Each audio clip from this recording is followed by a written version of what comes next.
పెద్దదైన తర్వాత గిట్టదూడ ఎద్దవుతుంది. ఎద్దై తనని కన్న తల్లి ఆ ఆవుతోటే సంగమిస్తుంది. ఇప్పుడు ఆవుకి ఎద్దుకి దోషం వచ్చిందా అంటే దానికి దోషం రాదు, అది పశుధర్మం, ఉపాధి పశువు, అందుకని పశుధర్మం.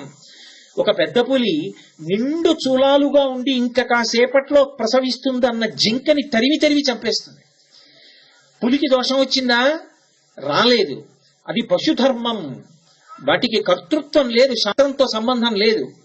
కానీ మనిషికి మాత్రం ధర్మం అన్నది అన్ని వేళలా అవసరం. ఎందుకని అంటే ధర్మము అన్న మాట మీరు బాగా జ్ఞాపకం పెట్టుకోవాలి, ఎప్పుడూ ఒక్కలా ఉండదు. ధర్మము నిరంతరము మారిపోతుంది, సత్యము ఎప్పుడూ మారదు. మారనిది సత్యం, మారిపోయేది ధర్మం. మారిపోయే ధర్మాన్ని పట్టుకున్నవాడు మారని సత్యమునందు ఒకటిగా అయిపోతాడు. అసలు భగవంతుడి పేరు సత్యం, అంతే. సత్యం తప్ప ఇంకొక పేరు లేదు. అటువంటి సత్యమునందు నిలబడాలి అంటే, సత్యం అంటే అబద్ధం చెప్పకుండా ఉండడం కాదు, సత్యం అంటే నిత్య వస్తువు, షడ్వికారములు లేనిది, ఎప్పుడూ ఉండేది భగవంతుడు. తాను భగవంతుని యందు ఐక్యమైపోవడానికి లేదా తను అద్వైత మోక్షాన్ని పొందడానికి ఏది ఆధారము అంటే ధర్మమే. ధర్మము ఎప్పుడూ ఒక్కలా ఉండదు, ఇది మీరు బాగా పట్టుకోవలసి ఉంటుంది. ఒకనాడు ఉన్న ధర్మం రెండవ నాడు ఉండదు. ఏకాదశి తిథి వచ్చిందనుకోండి, ఆ రోజున ఉపవాసం ధర్మం. ద్వాదశి తిథి వచ్చిందనుకోండి, ద్వాదశి నాడు ఎంత తొందరగా వీలైతే అంత తొందరగా పారణ చేసేయాలి, అంటే ఏదో ఒకటి తినేసేయాలి. కనీసంలో కనీసం భోజనం ఎలా చేస్తానండి? సంధ్యావందనం చేసుకోవాలి, పూజ చేసుకోవాలి, అభిషేకం చేసుకోవాలి. ద్వాదశి నాడు పొద్దున్నే అన్నం ఎలా తింటానండి అన్నారనుకోండి, ఉసిరికాయ ముక్క అన్న నోట్లో వేసుకోవాలి. ద్వాదశి నాడు పారణ చెయ్యాలి, ఏకాదశి నాడు ఉపవాసం చేయాలి. నేను ఇప్పుడు ఇక్కడికి వచ్చి కూర్చున్నాను అనుకోండి, నేను ఇలా చెప్తే ఎవరైనా ఏమైనా అనుకుంటారా అన్న భయం నాకు ఉందనుకోండి, నేను మాట్లాడకూడదు, అసలు ఉపన్యాసం చెప్పకూడదు. నేను శాస్త్రాన్ని ధైర్యంగా మాట్లాడతాను అన్న పూనిక నాకుంటే నేను కూర్చోవాలి. అప్పుడు నాది వక్త ధర్మం. నేను మాట్లాడేటప్పుడు శాస్త్రం ఒక్కటే మాట్లాడాలి. అది వినడానికి, అనుష్ఠించడానికి తాపత్రయంతో వచ్చారు వాళ్ళు. నేను చెప్పకపోతే తప్పు నాకొస్తుంది, పాపం నాకొస్తుంది. ఉన్నదున్నట్లు నేను మాట్లాడతాను. అప్పుడు చెప్పడం నా ధర్మం. ఎక్కడికి వెళ్ళినప్పుడు అక్కడ ధర్మం మారిపోతూ ఉంటుంది. నేను నా ఉద్యోగానికి వెడితే నా పై అధికారి దగ్గర నేను ధర్మం పాటించాలి.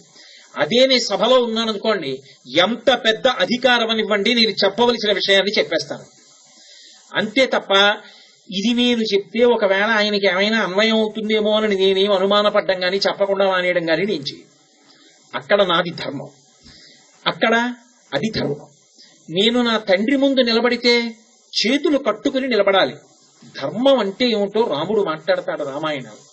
ఒక తండ్రి అన్న మాటకి ఉన్నటువంటి గొప్పతనం ఏమిటో చెప్తాడు రామచంద్రమూర్తి. అయోధ్యకాండలో మాట్లాడతాడు. ఎంత అద్భుతమైనటువంటి విషయాలు చెప్తాడంటే, ఒక తండ్రి అన్న మాటకు అర్థం ఏమిటో చెప్తాడు. చెప్తూ అంటాడు, తల్లి కన్నా కూడా తండ్రి 2 కారణముల చేత గొప్పవాడు.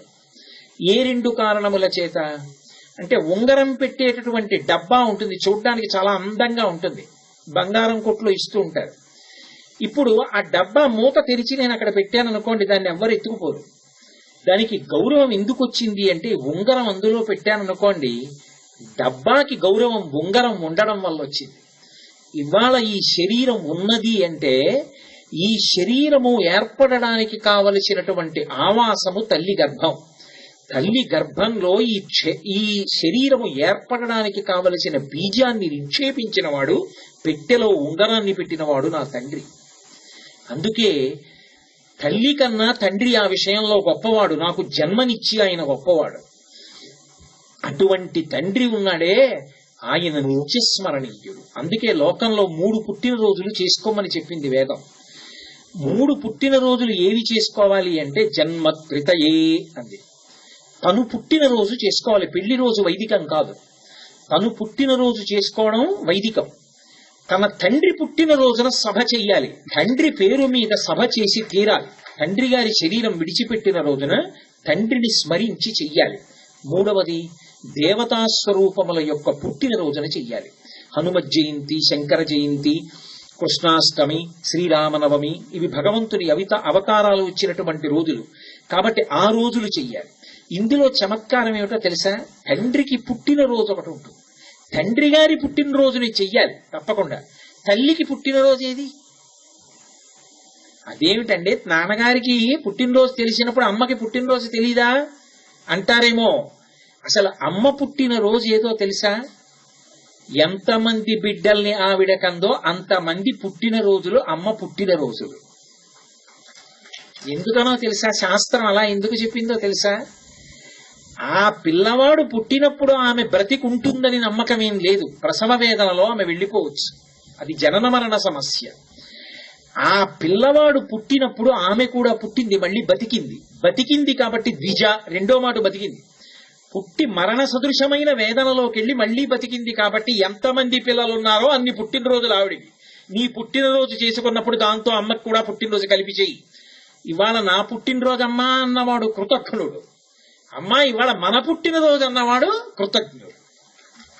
అందుకే తన పుట్టినరోజు కాదు, అమ్మకి కూడా పుట్టినరోజు. అమ్మ పొంగిపోయేది ఎందుకు అంటే ఎంతమంది పిల్లలు ఉన్నారో అమ్మకి అన్ని పుట్టినరోజులు చేయమని చెప్పింది శాస్త్రం. తండ్రికి లేదు, తండ్రికి ఒక్కటే పుట్టినరోజు.